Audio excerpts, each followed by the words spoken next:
자, 봄이 무르익은 5월 셋째 주일입니다. 그리고 오늘은 무슨 날입니까? 예, 부부의 날입니다. 부부의 날은요, 누가 먼저 시작했냐면 경상남도 창원시에서 목회하시는 이름을 제가 알았는데 잊어먹었네요. 예, 권 무슨 도, 끝자가 도, 그 목사님이 조그마한 개척교회를 하시는 분인데 그 교회에서 처음 시작을 했어요. 1995년 5월 21일 날. 그런데 이것이 이제 점점 교회마다 본받아서 확장돼 갔죠. 그래서 한국 기독교 윤리 실천 운동에서 이 5월 21일, 왜 21일이냐면 둘이 만나서 하나가 됐다. 그래서 21일 날을 이제 부부의 날로 정했습니다. 우리 한국 기독교회 전체가. 근데 이것이 이제 이 목사님이 국회에다 청원을 했어요. 이걸 우리 기념일로 좀 지정을 해달라. 그래서 국회에서 이 부부의 날 얼마나 여러분 의미가 좋습니까? 그래서 2007년에 대통령령에 의해서 부부의 날로 국가기념일로 공포했습니다. 예, 부부됨이 얼마나 소중한지 널리 알리겠다는 의지인 것입니다. 자, 이 세상에서 가장 중요한 것이 뭐냐? 가정이라고 그래요, 여러분. 그래서 사탄의 최후의 목적은 가정을 파괴하는 것입니다. 가정을 깨면 다 깨는 결과가 되기 때문이거든요. 가정이 허물어지고 가정이 병들고 가정이 시들해지고 가정이 흔들리면 개인의 삶도 병들고 흔들리고 사회의 모든 제도가 흔들리고 병들게 돼요. 그래서 여러분, 저 신흥 종교 집단과 이단들이 제일 먼저 뭘 깨냐? 부부관계를 깨고 가정을 공격하는 것도 바로 이런 연유에서입니다. 부부가 행복해야 가정이 행복하고, 이 말은 또 아빠와 엄마가 행복해야 자녀들도 행복하다는 말입니다. 그렇다면 우리 부부가 행복하기 위해서는 무엇을 어떻게 해야 될까? 저는 잘 모르겠어요. 저도 그렇게 꼭 행복한 가정을 위해서 살아온 것 같지도 않아요, 제가요. 오늘 제가 부부의 날을 맞아서 이 설교를 하는데 나는 속을 겁났어요. 우리 사모님이 너나 잘하세요. 그럴까봐. 그래서 금요일부터 바짝 긴장하고 안 싸우려고 애를 많이 썼어요. 어떤 가정 세미나에서 남편과 아내들에게 설문조사를 했답니다. 아내가 나이 들면 필요한 게 무엇입니까? 그랬더니 아내들 대답하기를 첫째 돈, 둘째 건강, 셋째 딸. 아들놈들은 맨날 틸틸거리기만 해요. 딸이 그래도 살갑게 잘 키우는 딸. 넷째 친구, 다섯째 강아지. 그럼 남편들에게 물었어요. 남편들은 나이가 들면 뭐가 필요합니까? 대답합니다. 첫째 애 엄마, 둘째 부인, 셋째 마누라, 넷째 아내, 다섯째 집사람. 결국 남편들에게 필요한 것은 처음부터 끝까지 아내입니다. 그럼에도 불구하고 남편들은 아내 소중한 것을 모르고 살 때가 많지요. 네, 저도 그렇습니다. 자수합니다. 당신은 다시 태어나도 지금 배우자와 결혼하겠습니까? 이런 또 질문을 했어요. 그랬더니 많은 사람들이 서로 눈치를 보더래. 그 중에 한 남자가 손을 들더니 난 지금 마누라와 다시 결혼하겠습니다. 그랬어요. 그러니까 여기저기서 우와, 저 사람 대단하다. 강사가 다시 묻습니다. 자, 그러면 만약에 부인이 싫다고 한다면 어떻게 하시겠어요? 그러니까 남자가 웃으며 하는 말이 그러면 고맙지요. 이게 모든 남자의 본심이라고. 그 대답 중에 어떤 사람은 한번 생각해 보겠다 이렇게 대답한 사람도 있고요. 또 가장 파괴적인 대답, 내가 골이 비었나? 그런 대답도 있었답니다. 근데 만약에 여러분들에게 이런 질문을 던지면 어떻게 대답하시겠습니까? 네. 다시 태어나도 지금의 배우자와 결혼을 하시겠습니까? 네. 감사합니다. 근데 여러분, 우리가 성경에 보면 베드로는 12제자 중에 유일하게 결혼한 사람이에요. 마가복음을 보면 베드로는 가버나움에서 장모님을 모시고 살았죠. 장모가 열병으로 고생할 때 예수님을 모시고 집에 가서 치료를 받게 했습니다. 장모가 있었다는 것은 아내가 있었다는 것을 말하지 않습니까? 그래서 베드로는 결혼해서 가정을 가지고 있었고, 그래서 베드로는 가정의 문제를 잘 알아요. 그래서 구체적으로 다룹니다. 오늘 읽은 우리 베드로전서 3장에서 하나님이 기뻐하시는 부부가 어떤 부부인지를 말하잖아요. 먼저 1절을 보면 아내들아 이와 같이 자기 남편에게 순종하라 그랬습니다. 네. 베드로 아내가 잘 순종을 안 한 것 같아. 베드로가 아내가 남편에게 순종 잘 안 하고 남편 무시하고 속을 많이 썩었으니까 지금 아내들아 남편에게 순종하라 아마 이렇게 썼을 것이다. 이렇게도 생각을 하는 사람도 있어요. 저를 포함해서.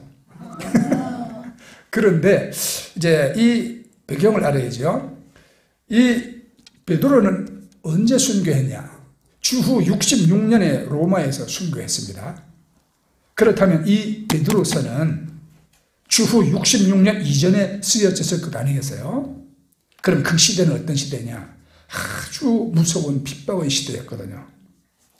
예수 믿는 사람을 감옥에 넣거나 막 죽이던 그런 때였습니다.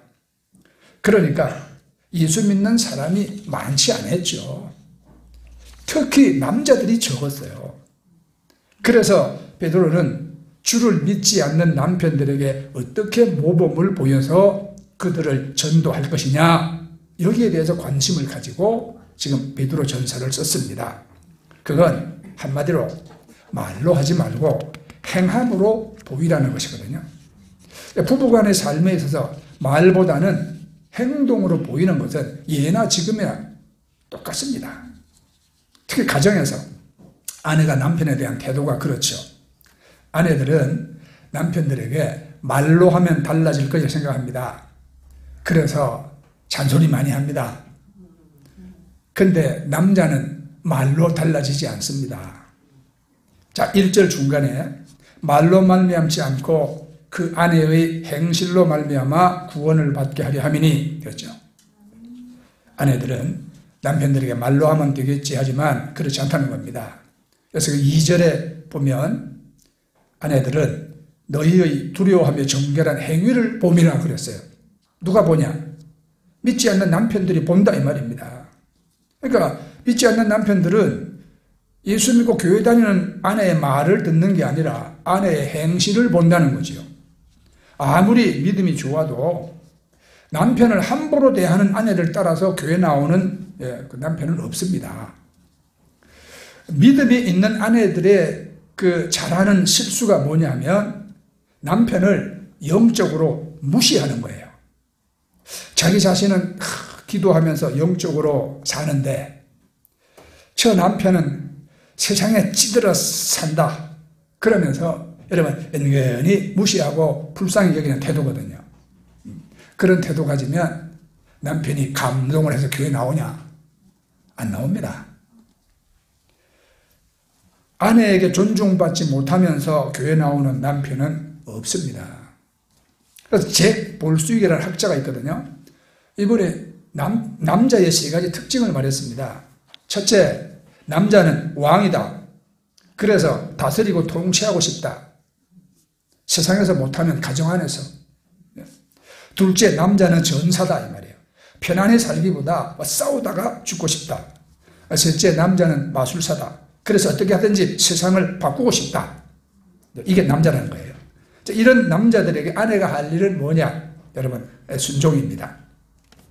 흥미있는 것은요, 베드로전서 오늘 읽은 이 말씀에 아내들아 자기 남편에게 순종하라 그랬죠. 아내가 남편에게 먼저 순종하라고 말합니다. 그런데 바울 사도가 쓴 에베소서 5장 33절에 보면 너희도 각각 자기 아내 사랑하기를 자신같이 하고 아내도 남편을 존경하라 그랬어요. 바울 사도는 남편이 아내를 먼저 사랑하고 그 다음에 아내는 남편을 존경하라 그랬습니다. 이 두 성경의 순서와 강조점이 조금 다르죠. 제가 곰곰이 생각해 봤어요. 바울이 쓴 에베소서에는 자기 아내를 사랑하고 남편의 의무를 먼저 말합니다. 베드로가 쓴 베드로전서는 남편에게 순종하고 존경하라. 아내가 먼저 남편에게 할 일을 먼저 말합니다. 왜 두 사도가 이렇게 순서가 다를까 생각해 봤어요. 바울은 평생 결혼하지 않은 독신자로 지냈거든요. 그러니까 아내 살아본 경험이 없어요. 아내에게 당해본 경험도 없어. 그러니까 아내를 사랑하라고 먼저 말하는데, 근데 베드로는 결혼한 기혼자였지 않습니까? 평생 아내와 사는데 베드로는 아내와 같이 살면서 얼마나 많이 서로 부딪히고 상처도 주고받고 그렇게 했을까요? 그렇죠. 이건 내 생각이에요. 제 생각. 성경을 읽으면서 제가 생각합니다. 그런데 순서는 다르지만 내용은 같은 거예요. 이게요. 아내는 남편을 존경하고 남편은 아내를 사랑하는 겁니다. 부부간에는 뭐 긴 말이 필요한 게 아니라 아내는 남편을 존경하고 남편을 아내로 사랑하는 이 구체적인 행동이 필요하다는 거죠. 그런데 오늘 여러분들의 얼굴 표정이 별로 안 좋아. 특히 여자분들이. 왜 성경은 아내들이여 남편에게 순종하고 복종하라. 이런 말 들으면 여러분 짜증나지요. 내가 다 알아요, 여러분. 왜 여자만 남자에게 복종해야 하나? 그 다음에 속으로 존경할 게 있어야 존경하지. 그렇게 생각하죠. 근데 나는요, 남편들이 아내에게 존경받을 수 있으면 얼마나 좋을까? 그런 생각도 해봐요. 정말 아내에게 존경받는 남편은 훌륭한 사람이에요. 그죠? 그런데 있잖아요. 성경 어디를 봐도 아내들 남편 존경하라고 말할 때 존경할 만한 남편을 존경하라. 그런 구절은 없잖아요. 그죠? 그 남편이 아내를 사랑할 때 사랑할 만한 아내를 사랑하라고 말하지 않은 것과 똑같은 것입니다. 존경할 만한 남편을 존경하라고 성경이 말하고 있지 않은 이유가 뭡니까? 만일 존경할 만한 남편만 존경하라 했다면 이 세상에 남편 중에 과연 몇 명이나 존경을 받고 살겠습니까? 사랑할 만한 아내만 사랑하라고 했다면 이 세상의 아내 중에 몇 명이나 여러분 사랑받겠습니까? 네. 여러분은 자신 있습니까? 저는 자신 없어요. 네. 어떤 부인은요, 말끝마다 당신이 뭘 알아요? 그러면서 남편을 무시했답니다. 어느 날 병원에서 부인에게 전화가 왔어요. 남편이 교통사고 당해가지고 중환자실에 있으니까 빨리 오라는 연락입니다. 그래서 부인이 허겁지겁 병원으로 달려갔는데 이미 남편이 죽어서 하얀 천을 뒤집어 쓰고 있더랍니다. 허구한 날 마누라한테 무시당하다가 죽은 남편을 보니까 미안하고 불쌍해서, 그래서 이 부인이 죽은 남편을 붙잡고 왜 이렇게 일찍 죽었어요 하고 울고 있는데 남편이 슬그머니 천을 내리면서 여보 나 아직 안 죽었어 그러더래. 깜짝 놀란 부인이 울음을 뚝 그치면서 남편에게 버럭 소리를 지르고 당신이 뭘 알아요? 의사가 죽었다는데.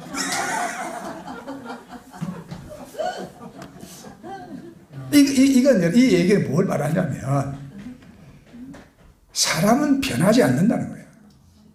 우리가 부부로 살면서 경험하는 게 그렇잖아요. 남편, 아내는 잘 변하지 않는다는 겁니다. 그럼에도 불구하고 우리는 사력을 다해서 남편이나 아내를 변화시키려고 합니다. 그죠? 그래서 막 잔소리도 하고 어떤 때는 막 싸움도 하고 막 그럽니다. 이게 왜 안 고치시냐고 막 그러기도 하죠. 그러다가 안 되면은 우리는 이제 포기하잖아요. 특히 믿는 아내가 믿지 않는 남편에 대해서 갖는 문제가 바로 이겁니다. 그렇게 오래 기도하고 오래 기다려도 남편은 잘 변하지 않습니다. 그렇다고 믿는 아내가 이혼하자고 말할 수도 없잖아요. 속만 상합니다. 그러다가 이제 화병이 생기고 우울증도 생깁니다. 그래서 중요한 게 뭐냐면 남편을 바꾸지 말고 나를 바꾸라. 그러면 하나님이 남편을 바꾼다. 또 아내를 바꾸려 하지 말고 나를 바꾸자. 그러면 하나님이 아내를 바꿀 것이다. 남편은 내가 바꿀 수 없습니다. 그러나 나는 나를 바꿀 수가 있어요. 아내는 바꾸기 쉽지 않습니다. 그러나 마음만 먹으면 내가 나를 바꿀 수는 있어요. 네. 오늘 그래서 여러분 제가 나를 바꾸자 큰맘 먹고 제가 이 옷을 입고 나온 거예요. 이 옷 산 지 몇 년 됐거든요. 네. 누가 골라줬냐? 우리 사모님이 골라줬어. 네. 그래서 사실 나는 마음에 안 들었어요. 내가 안 좋아하는 색깔이에요. 그래서 옷을 몇 년 동안 안 입고 장롱에 고이 모셔놨던 겁니다. 근데 오늘 제가 큰맘 먹고 그래 저 사람이 좋다고 그러면 나를 바꾸자. 그래서 이거 안 입던 옷을 내가 입고 나왔어요. 그러니까 오늘 사원 날 보고 하는 말이 당연히 너무 젊어 보인다는 거예요. 그래 나를 바꾸면 아내가 좋아하는구나. 여러분 그래요. 먼저 나를 바꾸는 것이 급선무입니다. 3절 4절을 보면 자 너희 단장은 머리를 꾸미고 금을 차고 아름다운 옷을 입는 외모로 하지 말고 마음에 숨은 사람을 온유하고 안정한 심령에 적지 아니할 것으로 하라. 이는 하나님 앞에 값진 것이니라 그랬죠. 남편을 바꿀 아내는 먼저 자기를 바꿔야 합니다. 근데 여러분 여기 머리 꾸미고 금 차고 아름다운 옷 입지 말라는 게 아니에요. 이게요. 먼저 마음을 다스리라는 거거든요. 마음을 바꾸라. 남편에게 아내의 외모는 중요합니다. 그거 아셔야 돼요, 여러분. 남자는 밖에서 아내 말고 더 많은 여자를 보고 있다는 것을 아내는 기억을 해야 합니다. 남편들은 자기 아내가 아주 쫙 빠진 슈퍼모델이나 예쁜 탤런트처럼 되기를 원하지는 않아. 바랄 걸 바라야지. 그렇다고 막 귀신처럼 헝클어진 머리에 아무렇게나 걸쳐있고 이거 여자 되기를 포기한 사람처럼 사는 그런 아내도 원하지 않습니다. 그래서 유대인들의 지혜를 모은 탈무드에는 이런 말이 있어요. 상중에라도 여자는 화장을 해라. 이건 아내는 자기 가꾸는 노력을 계속 해야 한다는 것입니다. 그리고 자신의 외모도 가꿔야 하지만 자신의 내면을 가꿔야 한다 이 말이에요. 특히 안 믿는 남편과 사는 아내가 그렇게 해야 한다. 상대방을 바꾸려는 노력의 10분의 1만 가지면 나를 바꿀 수가 있어요. 상대방이 달라지든지 안 달라지든지 여러분 속상해하지 마시고 하나님의 손에 올려놓고 내가 달라지면 되는 거거든요. 영국에 유명한 니키 건버라는 목사님이 있습니다. 이분이 사랑에 대해서 책을 많이 썼는데 사랑에 대해서 이렇게 말했어요. 사랑은 상대가 옳았을 때 인정해 주는 것과 옳지 않았을 때 잊어주는 것이다 그랬어요. 사랑은 달달한 감정이 아니라는 거예요. 연애 감정이 전체 사랑이 아니라는 겁니다. 그래서 두 가지를 하라 그랬어요. 잘하면 칭찬해주고 못하면 잊어주라. 그리고 한 가지 더 있다면 내가 변화되고 노력하는 것이에요. 남편이 안 바뀐다고 속상해하지 말고 내가 안 바뀐 것을 속상해야 합니다. 여러분 잘하면 칭찬해주고 못하면 잊어주세요. 네. 그리고 언제나 내가 변화되려고 노력하고 남편은 아내를 먼저 사랑하고 아내는 남편을 먼저 존경하고 이러면 여러분 행복한 부부의 길을 걸어갈 수 있겠죠. 아멘. 그런데 이 경우에 우리가 반드시 기억해야 할 것이 또 한 가지 있거든요. 그것은 과거에 잘못한 것보다 지금 잘하는 것이 더 중요하다는 사실입니다. 여러분, 지나간 과거에 여러분은 100%다 잘하고 사셨습니까? 100% 잘하고 살았어요? 누구나 돌아보면 잘못한 건 많습니다. 그래서 과거를 따지고 과거를 문제 삼으면 부모 자식 간의 천륜도 끊어질 수가 있습니다. 우리를 불행하게 하는 많은 원인 중에 하나가 자꾸 과거를 말하는 것이에요. 예. 그때 내가 그랬으면 좋았을 텐데, 당신이 만일 그때 그렇게 안 했으면 좋았을 텐데, 자꾸 여러분 과거를 되씹으면서 과거를 말하면 반드시 우리를 불행으로 몰고 갑니다. 우리가 아무리 과거를 한탄해도 우리 과거를 바꿀 수는 없습니다.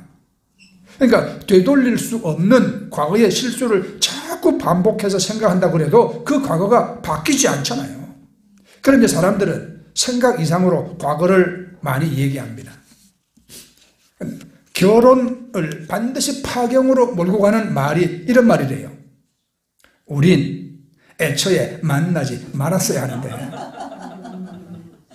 네, 이런 말. 그때 내가 남경다방에서 당신을 안 맡아야 되는데.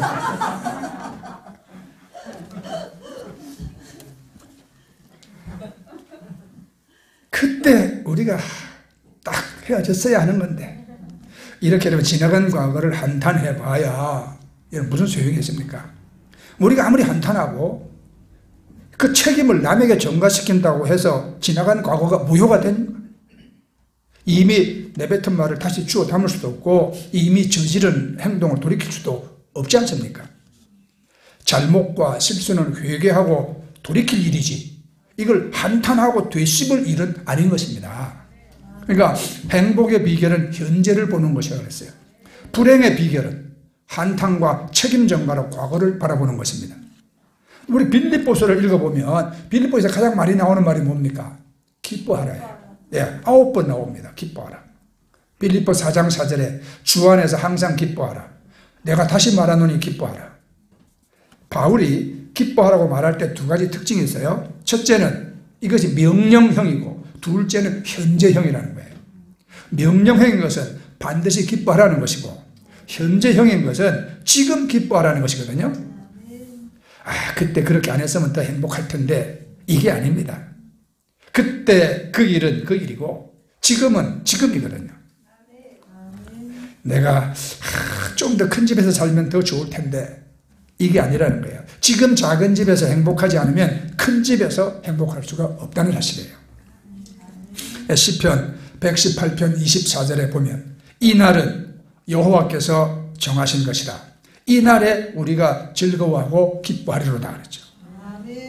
여러분, 오늘은 하나님이 주신 바로 그날이거든요. 오늘은. 그래서 이 기독교 문화 바탕 위에 살아가는 서양 사람들은 비가 와도 굿모닝이요, 눈이 와도 굿모닝이요, 바람이 불어도 굿모닝이요. 그렇죠? 비가 온다고 그래서 굿모닝 안 하는 아니에요, 그 사람들은. 오늘은 하나님이 우리에게 준 최고의 날이다 이 말입니다. 여러분, 하나님은 지금 오늘 우리와 함께 계시는 하나님입니다. 아멘. 네. 지금 행복을 누리는 것이 중요하죠. 네. 그래서 적금 타서 당신이랑 우리 근산 레스토랑 가서 식사 한번 하자, 그렇게 생각하지 마시고 오늘 예배 마치고 가세요. 오늘 예배 마치고. 자, 그리고 이제 이 행복한 부부 삶의 중요한 원리가 성경에 또 하나 있죠. 7절입니다. 7절. 지금까지는 1절에서 6절까지는 베드로가 아내들에게 한 말이죠. 네. 그러니까 베드로는 아내와 살아봤기 때문에 네. 아내들이 하는 말이 길어요. 이렇게. 근데 이제 7절, 남편 된 자들아 이와 같이 지식을 따라 너희 아내와 동거하고 저는 더 연약한 그릇이요 또 생명의 은혜를 유업을 함께 받을 자로 알아 귀히 여기라. 이는 너희 기도가 막히지 아니하려 함이라. 여기에 기도가 막히지 아니하려 함이라가 나오죠. 베드로는 많이 기도가 막힌 걸 경험했을 겁니다. 그죠? 베드로 사도가 부부싸움 안 했겠습니까? 네. 그러니까 베드로 사도도 부부싸움하고 막 기도가 막혀서 영혼이 괴로운 것을 많이 경험을 했어. 그러니까 이 말을 지금 쓴 거예요, 지금. 내 말이에요. 나는 그렇게 해석한다는 말입니다. 사실 여러분, 기도가 막히는 게 무슨 말이냐? 예수 안 믿는 사람들은 이거 전혀 몰라요. 그렇죠. 근데 우리가 신앙생활 하는 사람은 내가 하나님 찾아도 기도가 탁 막혀서 기도도 안 되고 내 영혼이 막 짓눌리고 괴로운 거, 이거 정말 괴로운 일이거든요. 그래서 저도 많이 경험해 봤고요. 네, 저도. 왜 꼭 토요일 날 싸우는지 몰라. 토요일 날 그냥 싸우거나 주일날 여러분 예배드리 설교하려고 그러면은 내가 횡설수설해요. 막힌 거야, 이거는. 성령의 감화 감동과 기름 부으심이 쫙 있어야지 되는데 그렇게 막히고 나면 무척 괴롭고 횡설수설하고 내가 막 위선자 같고 막 그래요. 이거 안 막히는 게 대단히 중요합니다. 네. 사실 기도만 안 막혀야 되는 게 아니죠. 우리가 살면서 막혀서 좋은 게 뭐 있습니까? 막혀서 좋은 게. 네? 혈관 막히면 어떤 일이 벌어집니까? 네? 여러분 화장실 변기 막히면 어떤 일이 벌어지나요? 우리 가다가 공사한다고 길 막아놓으면 여러분 편합니까? 막혀서 좋은 게 하나도 없어요. 국가 간의 관계가 막히면 전쟁이 납니다. 그래서 여러분 우리 기도가 안 막히는 것, 우리 영혼의 삶에 대단히 중요한 일이고 우리 일상생활에도 여러분들이 서로의 교제와 사랑이 막히지 않기를 우리가 힘써야 하는 것입니다. 그래서 베드로는 가정에서 부부가 서로 말보다 순종하고 사랑하며 행동하는 것이 중요하다고 말합니다. 과거에 붙잡히지 말고 지금 여기서 행복을 누리며 살라고 가르칩니다. 베드로는 거기서 머물지 않고 한 걸음 더 나가지요. 기도가 막히지 아니하려 함이라. 이거는 부부의 삶에 또 하나의 차원이 있다는 걸 말하는 거예요. 그게 영적 차원입니다. 부부는 다만 밥 먹고 사는 게 아니에요. 다만 행복하게 사는 것 자체가 가정의 목적은 아니다 이 말입니다. 행복은 사랑하고 존경하는 삶을 살면 우리에게 오는 그 축복의 선물이에요. 가정의 더 큰 목적은 하나님과 동행하는 것입니다. 하나님의 뜻을 이루어 나가는 겁니다. 하나님을 닮아가는 겁니다. 이게 거룩의 차원이요, 영성적 차원이거든요. 그래서 히브리 말로 결혼을 카두신이에요. 카두신. 이건 무슨 말이에요? 거룩이라는 뜻입니다. 왜 결혼이 거룩하냐?